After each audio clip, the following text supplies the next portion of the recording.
हरे Krishna guys. आज हम कार्तिक मास का 8वां अध्याय का पठन करेंगे। 8वां अध्याय। नारद जी बोले, हे राजन, अब मैं कार्तिक के व्रतों का संक्षेप में उद्यापन सुनाता हूँ। व्रत पूरा होने के फल और विष्णु भगवान की प्रसन्नता के लिए कार्तिक शुक्ला चतुर्दशी को उद्यापन करें।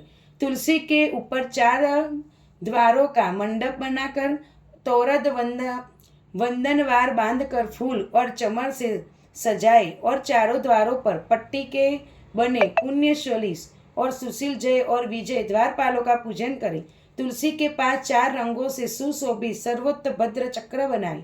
इसके ऊपर पंचरत्न और नारियल रखकर एक सुंदर कलश स्थापित करें। फिर वहां शंख चक्र गदाधारी पीताम्बर से युक्त लक्ष्मी सहित विष्णु भगवान की स्थापना करें और पूजन करें। व्रती पुरुष मंडल में इंद्रादि को पूजे। द्वादशी को भगवान उठे और द्वादशी को देवताओं ने उनके दर्शन किए और चतुर्दशी को पूजन करें। उस दिन शांत और सावधानी से उपवास करें। गुरु की आज्ञा को प्राप्त करके भगवान कृष्ण की सर्वमणि प्रतिज्ञा का पूजन 16 उपचार से करें और विविध भोग अर्पण करे। रात्रि में जागरण कर भजन कीर्तन करता है। प्रातः काल उठकर नित्य नैमित्तिक कर्म करे। पश्चात हवन करे। ब्राह्मणों को भोजन करावे। धन का लोभ छोड़कर यथाशक्ति दक्षिणा देवी। उपवास करे। ऐसे वैकुंठ को पावे। इस वैकुंठ चतुर्दशी के महात्मा को देवता और शेष जी भी 100 वर्ष में भी नहीं कह सकते। जो भगवान चक्रपाणी के जागरण में भक्ति पूर्वक आंगन में गायक और नृत्य करते हैं, उनको सहज गौओं के दान करने का फल मिलता है। इसी दिन विष्णु भगवान मत्स्य रूप हुए थे, अतः उनको प्रसन्न करने के लिए इस तिथियों में इन ब्राह्मणों को खीर आदि अन्न का भोजन करावे तथा अतो देवो मंत्रों से तिल और खीर का हवन करें। तत्पश्चात यथाशक्ति दक्षिणा दे और नमस्कार करे, जिनके करने से अक्षत फल मिलता है।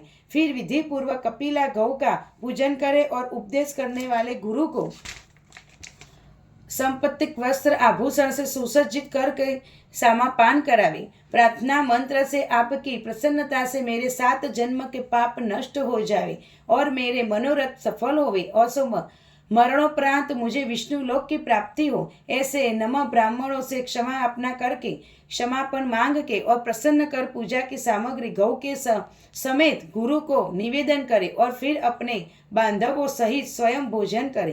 कार्तिक और माघ की यह विधि कही है। ऐसे संपर्क रीत से कार्तिक का व्रत करने वाला संपूर्ण कामनाओं से युक्त विष्णु भगवान के समीप चला जाता है। इस प्रकार हमने कार्तिक मास का उद्यापन कैसे करें यह भी इस वार्ता में दिखाया है। आप ऐसे ब्राह्मणों को बुला के उनको भोजन करा के गाय दान करें, वरना आप चांदी की गाय भी दे सकते हैं और उनको देकर दक्षिणा देकर फिर आप भोजन करके अपना उपवास फिर महीने का छोड़ सकते हैं। इस प्रकार करने से हमें पूरा कार्तिक महीने का फल मिलता है। हरे कृष्ण।